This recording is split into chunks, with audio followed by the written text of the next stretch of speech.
are in the SMX in Seattle. We're going to talk with Duane and Forrester. He works for Bing, so for the big company Microsoft that everybody knows.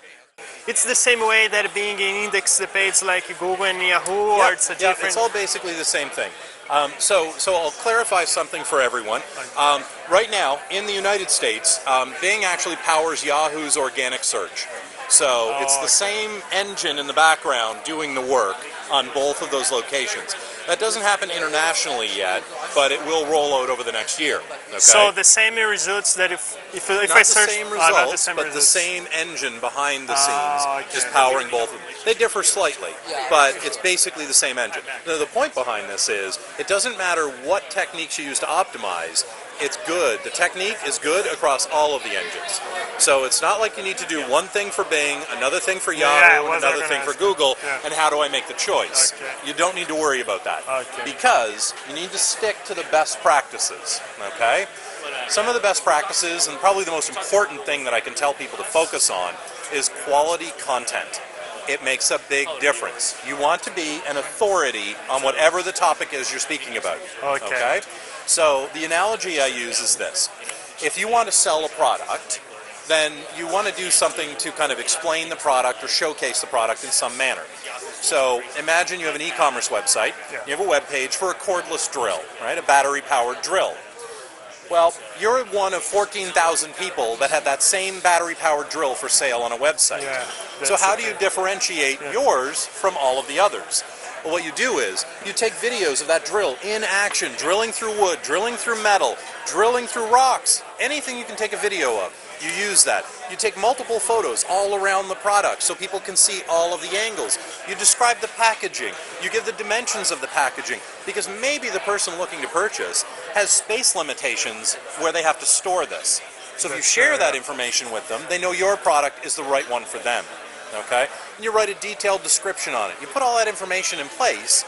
We interpret that, and users interpret that as an authority result. Because it's really tough to get more detail on a cordless drill. And given that I can't hold the drill in my hand, you know what? I'm probably going to purchase from the site that has more of a description. So, can we pay to be in the first place, or how can I do that? Do I have like ads that we can pay while our site is not on the top? Absolutely, and this is actually a very important point. There are two areas within search that you have to pay attention to. One are the organic results that are in the middle of the page. When you type a result in, you get these links on there you can click. That's the organic section. And that's where, when you're optimizing and adding content, that's where you're going to show up, and you'll get clicks and traffic and so on. The other area is across the very top of the page and down the right-hand side, and sometimes along the bottom, the paid ads that are in here. Now, you can pay and actually rank #1 there. It's good to have #1 in organic and #1 in paid.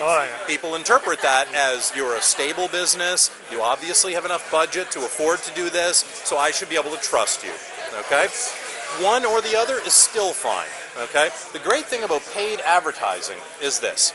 When you turn on paid advertising, you drive qualified buyers to your website immediately. And as long as you can afford to pay for that exposure, you will have that traffic coming in. So what you're saying basically is, who is clicking, it's because he searched for what he was looking for, right? You are paying for what you get. Right. There's a very different, people who search for different reasons. Sometimes they search for information. They're looking to become educated on something. Those people tend to click on the organic links in the middle of the page. They're not ready to make a purchase yet. They're educating themselves. I need a cordless drill. How do I actually, what do I need? What is out there? What should I be concerned with? The size of the battery, the weight. I need to learn about all of this. So they're looking at the organic results. Now I want to make a purchase. Okay, I come in, and I may click on one of the organic results, maybe one I've been to before that had that authority content on it that was really good, and I want to buy through them. A lot of people will come in, though, and see the ads on there. And the ad is very specifically designed with a sales message. Okay? Buy our cordless drill today for 25% discount. Okay, that's a really powerful message to me. Now that I have my wallet in my hand and I'm about to make a purchase, that's a great message. I want to save 25%. I click on that ad, I go to your page that's selling the product, much higher opportunity, much higher chance that I'm going to make the purchase with you. So The paid advertising side and the organic side, they work very well together. And it's something that I always advocate, that if you are going to have a marketing plan, you should factor both in there. Okay? And it depends on affordability. Some people will have a larger budget, other people will have no budget. That's fine. You do what you can. That's the main thing, right? But it's really simple. And with paid advertising, you can get into paid advertising for as low as 10 cents a click. So 10 cents and you sell a $22 cordless drill, that's a pretty good return on investment. Yeah. And one thing that you want to know, you're talking about clicks, what's the best way to spend the money? If you put your ads by clicks or impressions, visualization? Oh, no question. If you have the option to choose, show me a range of impressions or charge me every time someone clicks, take the option, charge me every time someone clicks. Okay. Because then you know someone's coming to your website. After that, it's up to you to convert them. Okay? If you're paying what's traditionally known as CPM, cost per thousand, if you're paying that kind of thing to just show an ad somewhere, what you're relying on is that the ad itself is compelling enough to have someone click on it to come to you. And whether that happens or not, doesn't matter. As long as it's been shown that number of times that you purchased, you're done. So if you can opt to have something on a per-click basis, it's much better for your budget to be able to manage that. If no one clicks on it, your budget remains intact. You haven't spent anything yet. Okay, yeah, for sure. If somebody clicks on it, you have the chance to convert them into a purchase.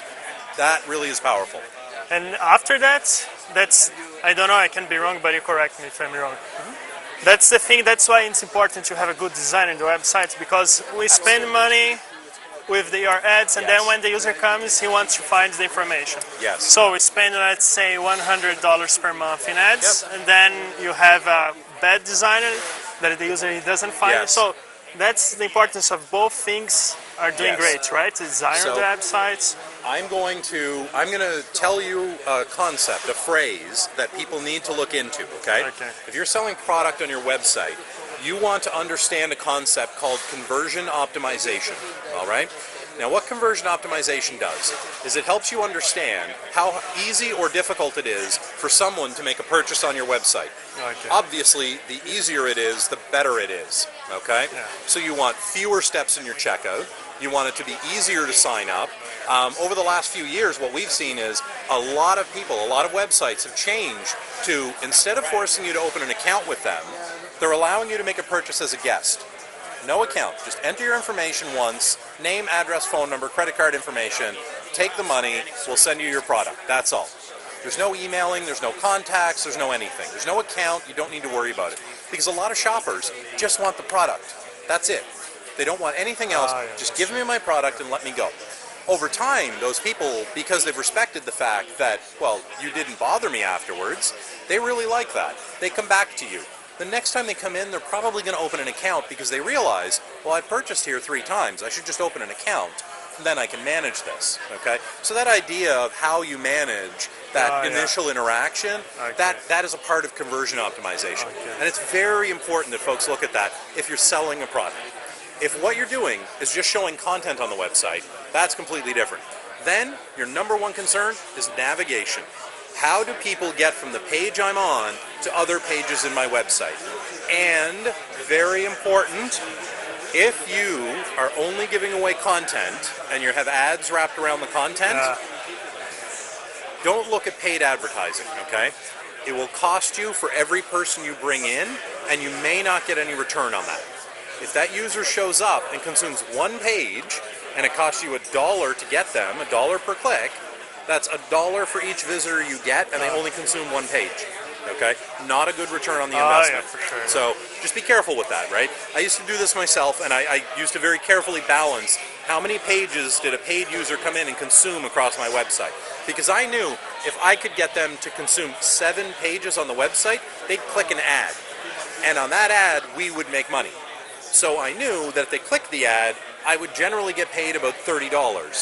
Well, I didn't care if it cost me 50 cents to get them there, because I made $29. So you have to do the math on this mechanism.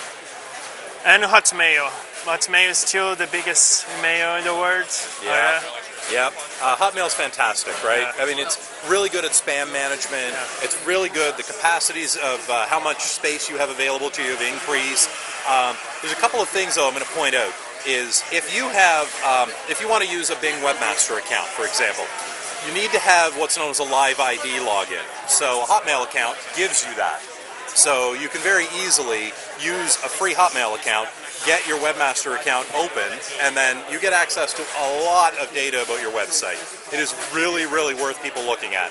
There's no question about it. We talk to you about the traffic you get, about the links pointed at your website, about what websites are pointing links at you, what words they're using for that. We can let you put things directly into our index or upload a sitemap to tell us about all your content. I mean, it's almost endless, the amount of information and the interaction you have with the search engine. And this is the official way to talk to the search engine, is through these accounts. So, very important that people look at these. They're free to set up, they're easy to validate, and then the data's there for you within 72 hours, and then it's always there. So, yeah, there's no downside to this. Okay, well, that's a really nice conversation. We're just talking with Duane Forrester. He works for Bing. For Bing, it's a part of Microsoft. It's a, yep, how can I say it's Microsoft search It's the search engine for Microsoft. Yep. And we are here in the SMX. It's an event for search internet marketing, right? Yes. So, I would like to thank you very much, and we hope all the best for you and your job and your company. Thank you very much for Thank you. It's a pleasure, See you sir. next time. Thank you. Thank you. Bye-bye, guys.